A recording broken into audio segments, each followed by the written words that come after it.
महाभारत में एक से एक बढ़कर योद्धा थे।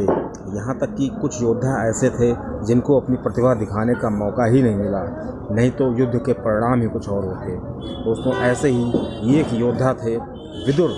विदुर जी की शक्ति का अंदाज़ा ही नहीं लगाया जा सकता है, क्योंकि इनको श्री कृष्ण जी के द्वारा एक ऐसी चीज़ दी गई थी जिससे ये अकेले ही पूरा युद्ध समाप्त करने की क्षमता रखते थे।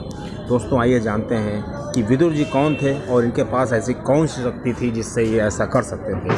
दोस्तों, मेजर टिप्स सिग्नम चैनल में आपका स्वागत है। आपको जानकारी अच्छी लगे तो वीडियो को शेयर करके चैनल को सब्सक्राइब करिएगा। दोस्तों, महाभारत की कथा जो है एक आम आदमी की ज़िंदगी से बहुत ही कायदे से जुड़ी हुई है, क्योंकि महाभारत को पांचवा वेद भी कहा जा सकता है। दोस्तों, महाभारत काल में जो श्राप और अभिशाप या जो वचन दिए गए उनका कोई ना कोई कारण था और उनका मानव जीवन से आज भी सीधा संबंध है।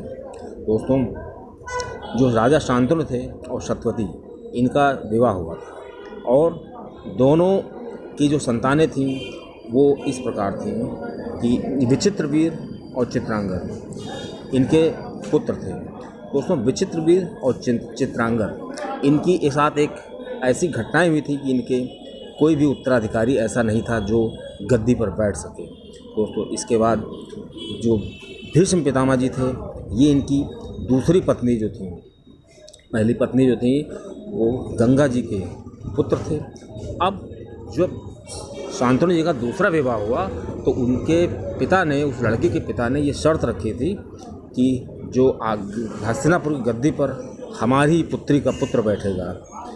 अब श्री भीष्म पितामह जी ने क्या किया, प्रतिज्ञा ले ली कि वो विवाह ही नहीं करेंगे। अगर वो विवाह ही नहीं करेंगे तो बच्चे नहीं होंगे, बच्चे नहीं होंगे तो ऑटोमेटिक जो दूसरी पत्नी है उनका पुत्र ही गद्दी पर बैठेगा।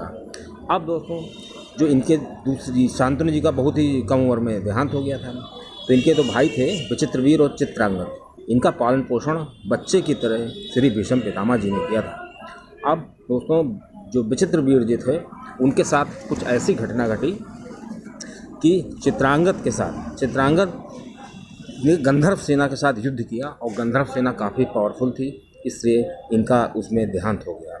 उसके बाद बात आती है विचित्रवीर की। दोस्तों, ये कहा जाता है कि विचित्रवीर जी जो थे वो काशी के जो राजकुमारी थी, 3 राजकुमारियाँ थीं, उनका विवाह होने जा रहा था, अम्बा अम्बालिका। तो उसमें ये इनका विवाह के लिए श्री भीष्म पितामह जी ने क्या किया, वो तीनों राजकुमारियों को उठा लाए वहाँ से। तो उसमें जो सबसे बड़ी थी अम्बा, उसने श्री भीष्म पितामह जी से कहा कि मैं शल्य राजा शाल्व से मैं प्रेम करती हूँ, इसलिए श्री भीष्म पितामह जी ने उसको छोड़ दिया। अब जो 2 बची, जो अंबिका और अम्बालिका, इन दोनों से इनका विवाह हो गया। लेकिन कहा जाता है कि एक रोग होने के कारण इनकी मृत्यु हो गई थी। इस प्रकार जो ये दोनों भाई थे विचित्रवीर और चित्रांगद, इन दोनों के कोई संतानें नहीं हुई। और जैसा बताया गया है कि विचित्रवीर की 2 पत्नियां थीं, अंबिका और अम्बालिका, इनके भी कोई पुत्र नहीं हुआ और पहले ही इनका देहांत हो गया। अब सत्यवती जी ने भीष्म पितामह जी से कहा, लेकिन भीष्म पितामह जी से कहा कि भाई आप पुत्र संतान उत्पत्ति के लिए कुछ करिए ही नहीं राजकुमारियों के साथ। लेकिन भीष्म पितामह जी ने साफ मना कर दिया। ऐसे में सत्यवती ने अपने पहले पुत्र जो वेद व्यास जी थे उनसे कहा कि आप आइए और इन पुत्रियों से, इन पुत्रवधू से विवाह करिए। ऐसे में चूँकि माता का आदेश था, इसलिए वेद व्यास जी आए और वेद व्यास जी ने कहा, मैं ठीक है, मैं इनको संतान उत्पत्ति का तरीका बताता हूँ, मैं संतान उत्पत्ति में मदद करूँगा, लेकिन एक शर्त है कि इन कन्याओं को या इन पुत्रवधुओं को मेरे सामने से एकदम नग्न होकर के आना पड़ेगा। अब दोस्तों, पहले बारी आई अंबिका की। तो अंबिका जब एकदम निर्वस्त्र होकर के वेद व्यास जी के सामने से आई तो अंबिका जी को शर्म आ गई। जब इनको शर्म आई तो इससे क्या हुआ कि इन्होंने अपनी आंखें बंद कर ली। तो आंखें बंद करने से क्या हुआ कि इनका जो पुत्र हुआ वो अंधा पैदा हुआ। तो वो धृतराष्ट्र के रूप में थे। अब दोस्तों, क्या हुआ कि श्री वेद व्यास जी ने पहले ही मना कर दिया था कि मेरे सामने एकदम सामान्य रूप से आप आइएगा, लेकिन आपने अगर ऐसी हरकत की है तो वेद व्यास ने बता भी दिया कि इनका जो पुत्र होगा वो अंधा होगा। उसके बाद जब अम्बालिका की बारी आई तो अम्बालिका जब जी आई वेद व्यास जी के सामने तो इतना तेज था उनके सामने कि वो एकदम सहम गई, एकदम डर सी गई जैसे बीमार व्यक्ति होता है। तो दोस्तों इनका जो पुत्र हुआ वो काफ़ी ज़्यादा जो है वो बीमार टाइप का हो गया, जैसे राजा पांडु जी थे। अब दोस्तों जब एक नौकरानी थी उसकी जब उसको भेजा गया तो वेद व्यास जी ने बताया कि इनका जो पुत्र होगा वो काफ़ी कमज़ोर होगा और ज़्यादा मतलब संतान उत्पत्ति में सहायक नहीं होगा। अब ऐसे में एक नौकरानी थी उसको जब भेजा गया वेद व्यास जी के सामने तो बिल्कुल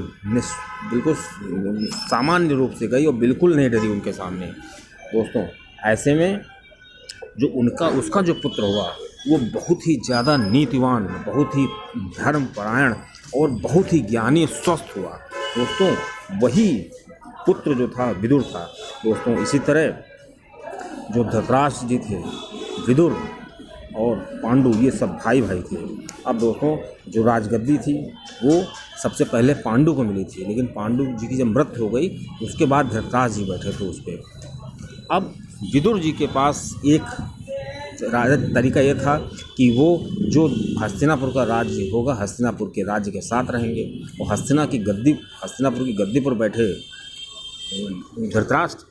अब धृतराष्ट्र के 100 पुत्र थे कौरव, तो विदुर का ये धर्म बनता है कि अगर कोई युद्ध होता है या कोई बात होती है तो चूँकि हस्तिनापुर के साम्राज्य में है और तो हस्तिनापुर की गद्दी पर जो बैठेगा उसी का साथ देंगे। अब ऐसे में जब कौरव पांडवों के पुत्र हुए, अर्जुन पांडवों के पुत्र थे और ये आपके कौरवों के 100 पुत्र थे, जब इनमें दुर्योधन ने उनको भूमि देने से मना कर दिया, इनका द्रौपदी का चीरहरण किया, इस तरह की हरकतें हुई तो श्री कृष्ण जी का अवतार लेना पड़ा और श्री कृष्ण जी ने महाभारत का युद्ध हुआ। अब इस महाभारत के युद्ध में विदुर ने यह सोचा कि अगर हम कौरवों की तरफ से लड़ेंगे तो हमको इनसे युद्ध करना पड़ेगा। और विदुर अच्छी तरीके से जानते थे क्योंकि विदुर ने कई बार विरोध भी किया और विदुर ने कई बार धृतराष्ट्र को भी समझाया कि तुम्हारे पुत्रों का नाश हो जाएगा और ये अधर्म की है और किसी के साथ अधर्म करना उसका नाश निश्चित होता है। यहाँ तक कि विदुर ने दुर्योधन को भी समझाया और दुर्योधन ने तो अति पार कर दी जब विदुर जी जो कि उनके काका लगते थे उनका अपमान कर दिया।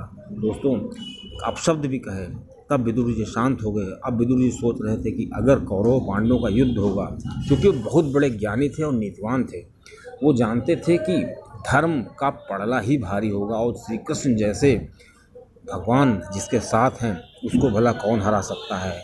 विदुर ये चीज़ अच्छी तरीके से जानते हैं थे कि कौरव पांडवों का युद्ध जरूर होगा, क्योंकि दुर्योधन मानने वाला नहीं है, धृतराष्ट्र बिल्कुल चुप्पी साधे हुए हैं।